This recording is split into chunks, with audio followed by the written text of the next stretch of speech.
So hello guys, good morning.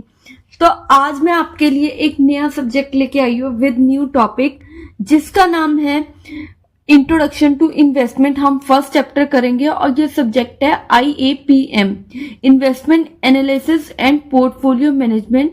और जिसने आगे जाके फाइनेंस परस्यू करनी है तो ये सब्जेक्ट उसके लिए बहुत ज्यादा इंपॉर्टेंट है।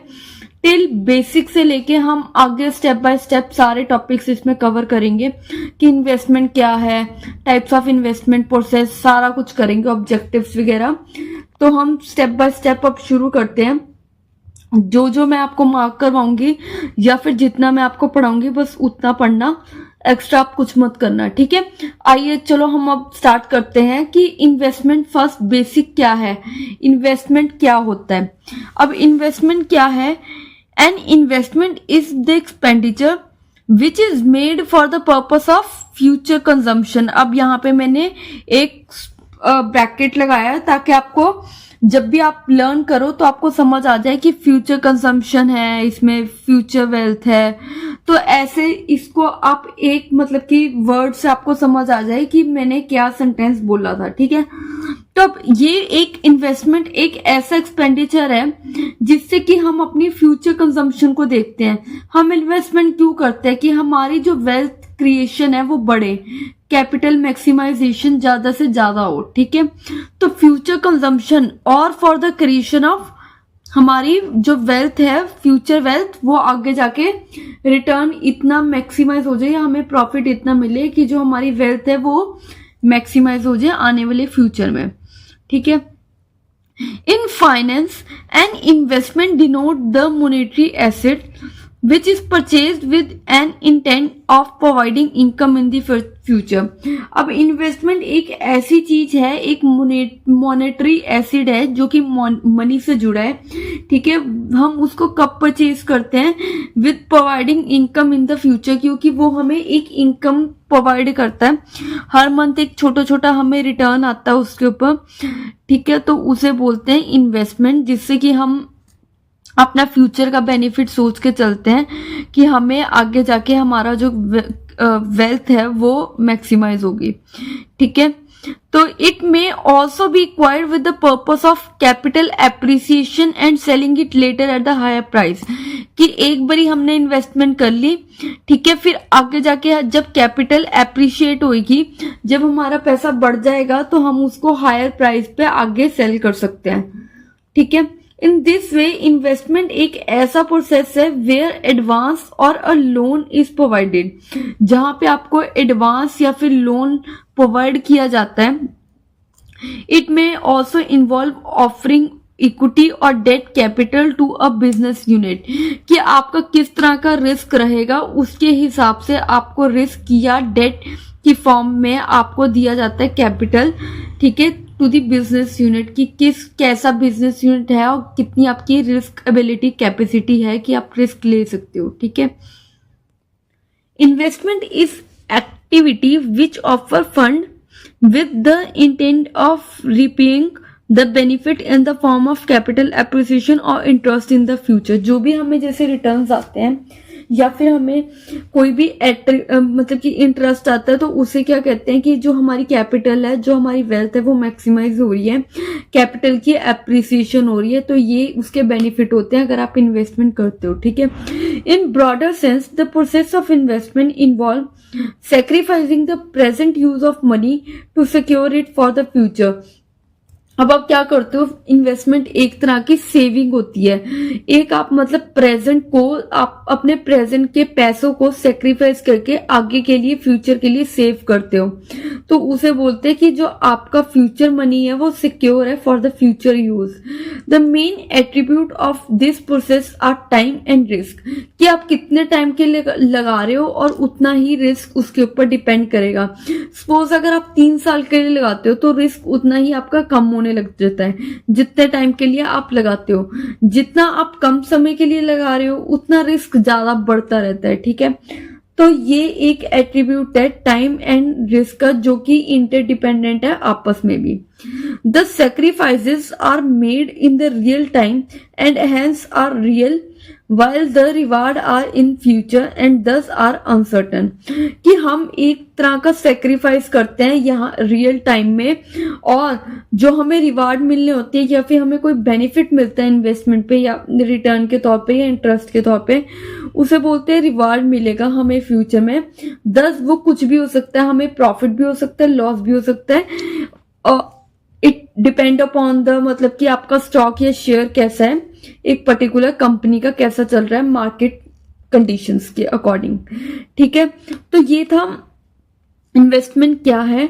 ठीक है, और ये अनसर्टन होती है। The main example of the first category is FD, while investment in shares may be taken as example of second category. ठीक है, जो एफडी है, ठीक है, तो वो क्या है, इन एक तरह हम एफडी कर रहे हैं तो वहां पे भी हम अपना पैसा सेव कर रहे हैं। वाइल जो हमारे शेयर्स हैं उसके लिए हमें, मतलब हम कुछ सेक्रीफाइस कर रहे हैं जिससे कि हमें लॉस या प्रॉफिट दोनों हो सकते हैं। It may be uncertain. ठीक है, तो यहाँ पे दो कंडीशंस कवर हो रही हैं। In general, investment involves the conversion of liquid asset to a claim on future benefit. तो इन्वेस्टमेंट क्या है, ये एक लिक्विड एसिड है जिससे कि कभी भी आप फ्यूचर में जो आपके बेनिफिट्स थे, जो आपने अपनी इन्वेस्टमेंट को कलेक्ट करके रखा था, वो आप कभी भी रिडम्पशन लेके लिक्विडिटी की फॉर्म में आप एसिड उसको कर सकते हो यूज। ठीक है, in finance the term investment denotes the procurement of the financial or any other asset with the view of securing a favorable outcome in the future। कोई भी अगर favorable outcome है फ्यूचर में तो हम क्या करते हैं, उस इन्वेस्टमेंट को, वो हम ऐसी इन्वेस्टमेंट करते हैं फाइनेंस में जहां पे हम हमारी जो फेवरेबल आउटकम है तब हम इन्वेस्टमेंट करते हैं फ्यूचर के लिए कि हमें अच्छे आउटकम्स आए। Generally it involve using the money in the present to produce more money in the future. हम क्यों मनी उस टाइम पे इन्वेस्ट करते हैं, ताकि हमारा जो फ्यूचर में है वो ज्यादा से ज्यादा पैसा कलेक्ट हो। ठीक है, अगर हम बिजनेस पॉइंट, ये था फाइनेंस पॉइंट ऑफ व्यू से, अगर हम बिजनेस पॉइंट ऑफ व्यू से देखें तो क्या है, the producer obtain physical goods such as inventory और asset for the process of production.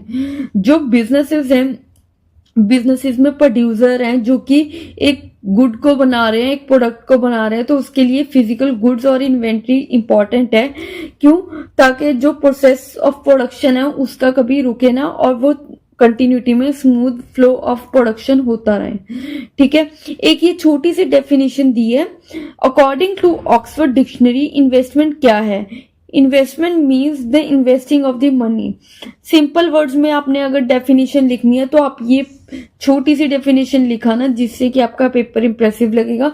और मीनिंग के बाद डेफिनेशन तो लिखनी ही होती है, क्योंकि ये एक आपको एक एक्स्ट्रा मार्क्स देती है और इंप्रेसिव भी लगता है। ठीक है, तो सिंपली ऑक्सफोर्ड डिक्शनरी क्या लिखा है, जहां पे हम इन्वेस्ट करते हैं अपना मनी उसको कहते हैं इन्वेस्टमेंट।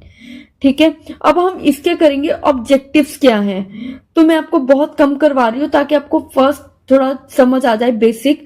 अगर बेसिक में कोई डाउट है तो आप प्लीज मुझे कमेंट बॉक्स में लिखिए, ताकि मैं आपको जल्दी से रिप्लाई कर सकूं, आपकी हेल्प कर सकूं एट द टाइम अगर आपको मेरी जरूरत है। एंड गाइस, अगर आप मेरी वीडियो पे नए आए हो तो प्लीज सब्सक्राइब माय चैनल, ताकि आपको मेरी प्रीवियस वीडियो भी आपको ऐसी इंटरेस्टिंग सी लगे और दिखती रहे, और ज्यादा से ज्यादा शेयर करना ताकि जिनको हेल्प हो सके उनके लिए ये चीज काम आए।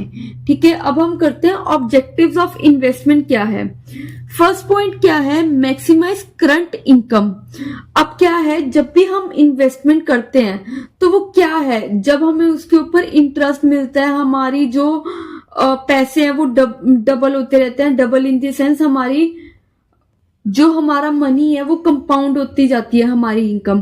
तो क्या है, वो एक तरह से मैक्सिमाइज कर रही है हमारी इनकम को। ठीक है, since future is always uncertain, a good investment put more emphasises on current income. तो क्या है, फ्यूचर एक अनसर्टन होता है। ठीक है, क्या होता है, फ्यूचर एक अनसर्टन होता है।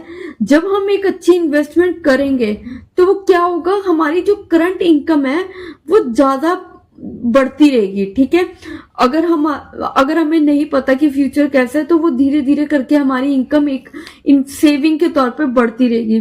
The factor of ensuring maximum current income is generally one of the most important criteria. तो इसमें क्या है कि हमारी जो करंट इनकम है वो जनरली क्या है, मैक्सिमाइज करती है करंट इनकम को by the way of investment. तो फर्स्ट ऑब्जेक्टिव है कि हम इसीलिए इन्वेस्टमेंट करते हैं कि जो हमारा पैसा है वो कंपाउंड होके करंट इनकम हमारी बढ़ जाए। ठीक है। सेकंड है preservation of capital. Preservation of capital क्या है, while generating income it is important to ensure that the initial capital is preserved. जब हम इन्वेस्टमेंट करते हैं या फिर हम जनरेट इनकम करते हैं तो हमारे लिए इंपॉर्टेंट क्या है, जो हमारी इनिशियल कैपिटल है वो प्रिजर्व्ड रहे। ठीक है। The investment should be planned in such a way so that the risk of any fall in capital value is within a reasonable limits।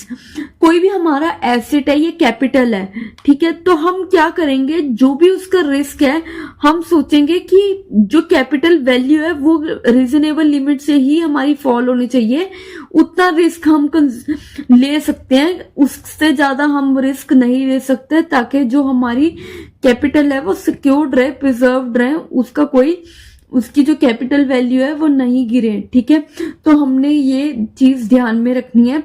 तो फर्स्ट है मैक्सिमाइज करंट इनकम, सेकंड था preservation of capital, and third is reasonable capital income with moderate capital growth. This objective aim to find a balance between current capital outlay and future income। तो इसमें क्या है कि हमें जो अपनी capital और अपनी फ्यूचर इनकम को बैलेंस रखना चाहिए। जैसे कि हमने वो फर्स्ट एंड सेकंड पॉइंट में पढ़ा, तो ये एक इन दोनों चीजों में कैपिटल और करंट इनकम में हमारे लिए एक बैलेंस होना चाहिए, ताकि एक मॉडरेट कैपिटल ग्रोथ हमारी होती रहे। ठीक है। फोर्थ आता है long term capital growth. This objective is long term in nature as it seeks to ensure that the capital invested grow in its volume over a period of time। तो क्या है, जो हमारी कैपिटल है, जो हमने फंड्स लगाए हैं एक पर्टिकुलर इन्वेस्टमेंट में या फंड्स में, तो हम क्या चाहेंगे, एक वो over a period of time हमारा जो मनी है वो ग्रो होता रहे। ठीक है। This is specially important for the investors who are not particular about generating current income and then long investment horizon। जिसकी ये सोच होती है कि मैंने जो अपनी इन्वेस्टमेंट है वो लॉन्ग टर्म लेके जानी है, रेदर देन जो investment are not particular about. ये ऐसे नहीं होता कि हमने एक इनकम को जनरेट करना है, बट हमारा ये मोटिव होना चाहिए कि हमने लॉन्ग टर्म के लिए हॉरिजन, मतलब कि हमने लॉन्ग टाइम पीरियड के लिए जो इन्वेस्टमेंट है वो लगा के रखनी चाहिए, ताकि हमें लॉन्ग टर्म कैपिटल ग्रोथ होता रहे, उसके ऊपर जो रिटर्न है या फिर इंटरेस्ट है वो मिलता रहे हमें। ठीक है। तो long term capital growth. Fifth आता है aggressive capital growth. This is the risky type of investment in which increasing the capital is main investment objective. Aggressive क्या होता है कि जो बहुत रिस्की है। ठीक है। तो इस रिस्की की टाइप से क्या होगा, जो इन्वेस्टमेंट है वो increase the capital is the main objective. उनका ये होता है कि जो हमारे फंड्स हैं हम रिस्क लेके जल्दी से अपनी कैपिटल जो है वो इंक्रीज कर सके, बढ़ा सके by taking the more risk. ठीक है। तो ये एक होगा एग्रेसिव कैपिटल ग्रोथ, जिससे कि हमारी जो कैपिटल है रिस्क लेने से बढ़ती है। ठीक है। जितना हम रिस्क लेंगे उतना ही रिटर्न अच्छा आता है, जितना हम रिस्क कम लेंगे उतना ही रिटर्न कम आता है। तो this is all about 5 points I have done with you right now. तो फर्स्ट पॉइंट है maximise current income, second preservation of capital, third reasonable current income with moderate capital growth, fourth is long term capital growth, aggressive capital growth. तो ये एक मतलब कि थोड़ा sequence में ही चल रहा है, आप इसको थोड़ा सीक्वेंस में ही लर्न कर लेना कि पहले अगर हमने मैक्सिमाइज कर दी इनकम को, फिर हमने उसको उसी कैपिटल को प्रिजर्व किया, फिर उसमें बैलेंस रखा, फिर लॉन्ग टर्म कैपिटल ग्रोथ आ गई, फिर रिस्क आ गए कैपिटल ग्रोथ। तो कैपिटल ग्रोथ तो दोनों में है, सिर्फ यहाँ पे लॉन्ग टर्म है, यहाँ पे एग्रेसिव है। ठीक है। तो this is all about the 5 points. अगर आपको यहां तक कोई डाउट है तो प्लीज मुझे कमेंट बॉक्स में लिखना ताकि मैं आपकी हेल्प कर पाऊं। अगर मैं कहीं पे लैग कर रही हूं तो उसमें भी आप बता सकते हो, ताकि मैं उसको और आगे जाके इम्प्रूव कर सकूं और आपको आगे जाके और इंटरेस्टिंग वे में समझा सकूं। उसको आपको समझ आना चाहिए। This is my main motive. And please subscribe my channel so that आपको न्यू अपडेट वीडियो मिलती रहे मेरी। Share the video with your friends. Thank you. Take care.